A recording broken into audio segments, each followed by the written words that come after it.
In this video, I will be discussing and demonstrating non-destructive edits using adjustment layers in Photoshop.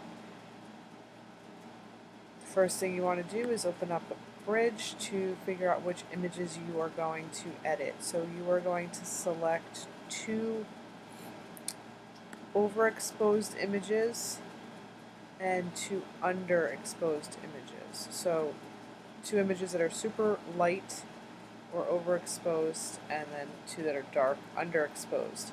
Um, don't select an image that's like basically black because there's really no information there for you to work with. So something like this would work. Okay, so I'm going to just really quickly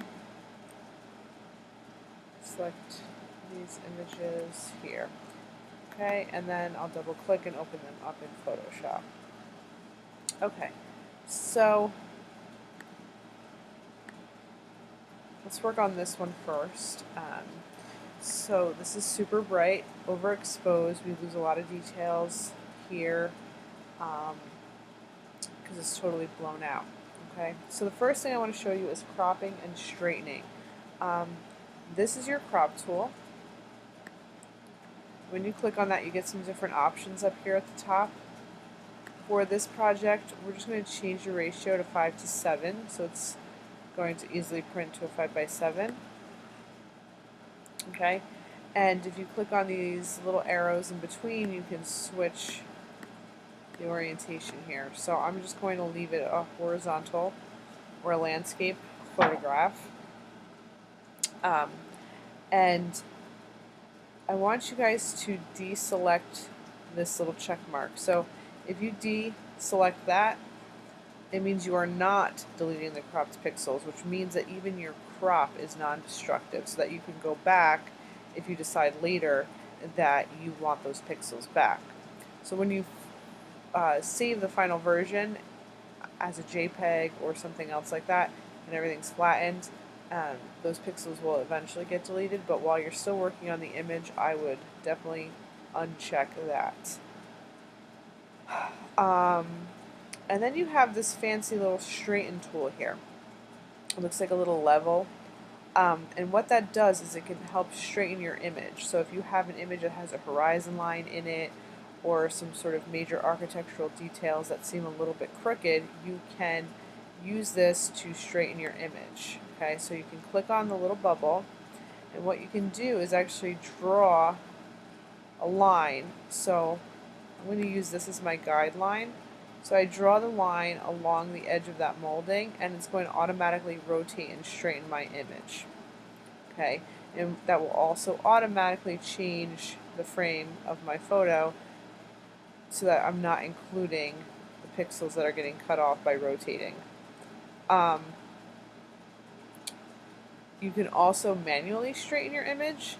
So if you hold your cursor off to the edge, you get this little curvy arrow, and that will help you rotate your image the way you want it.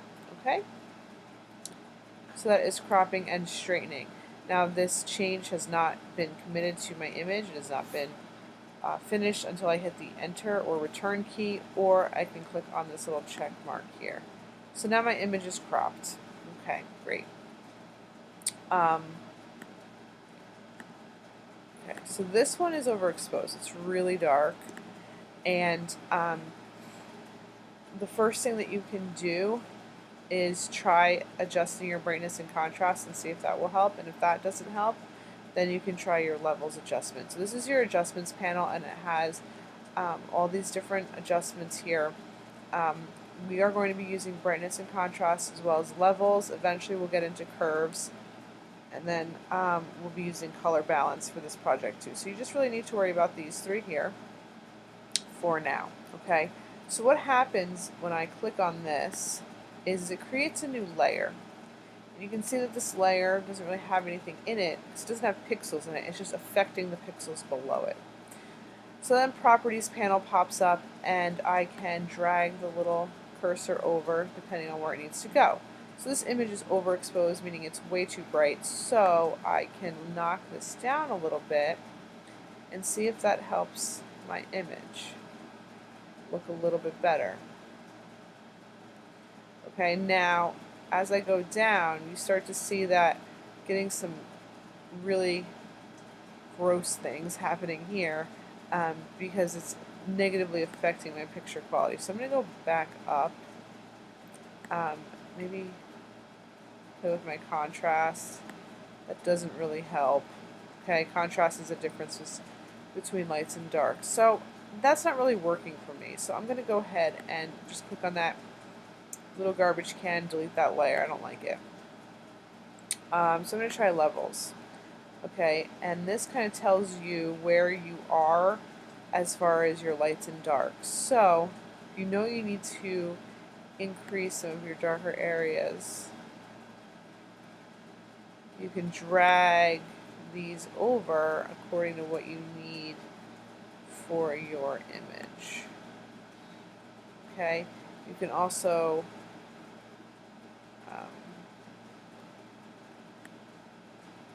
set this. So this is your black dropper. So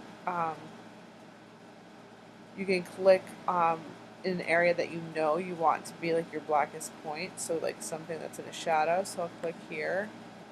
And then I'll click here for what I think should be white in my image. Just scooch that over. I guess we'll say this should be my white. And then you can also do midtones. Pick like here. Oop. That didn't work. Okay, and now my color is off. So I'm going to just delete this and start over.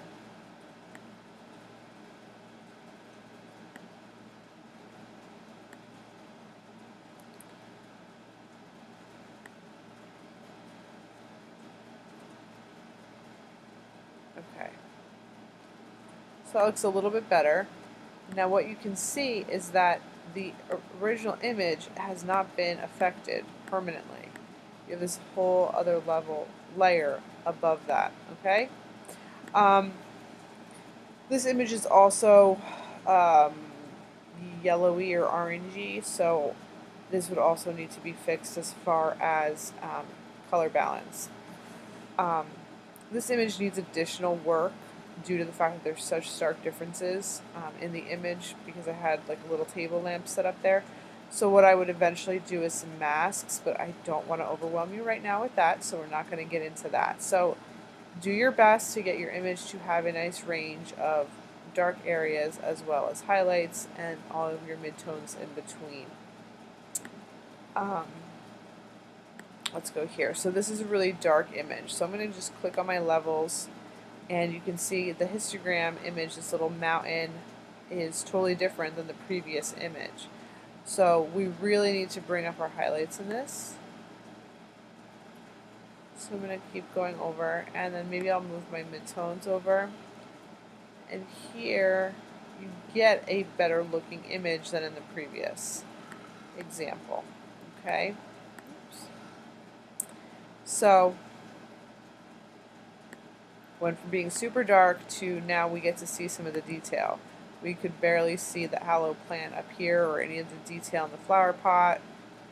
And now, especially here, you can really see how the detail in the owls comes through. Okay?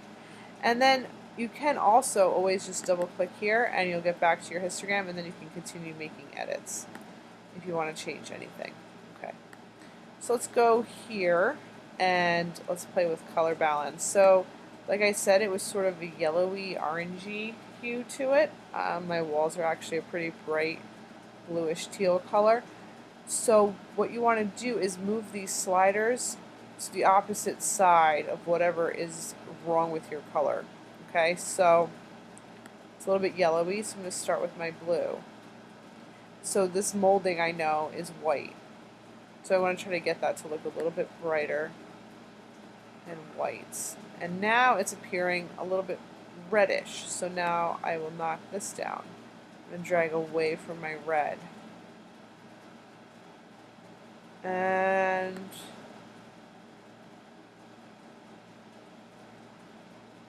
you need to go. And you're going to have to keep playing around until you get the look that you want.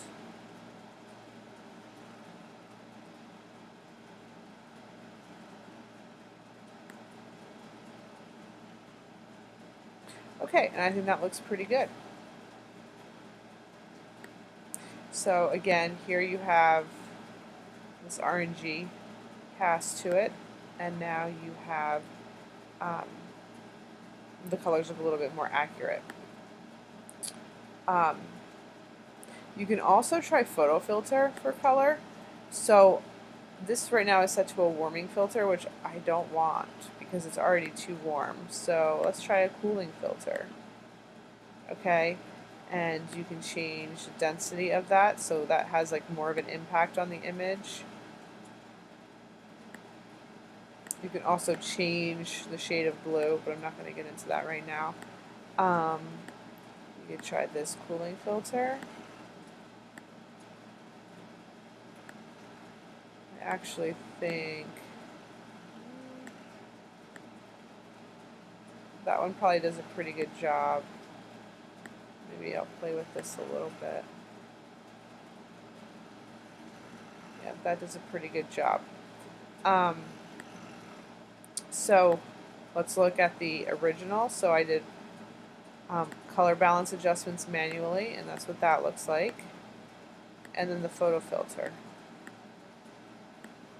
Okay, so those are your basic non-destructive editing techniques, from cropping and straightening and making sure that delete cropped pixels is not checked, and then using our adjustment layers here to adjust the exposure as well as the color balance in our images.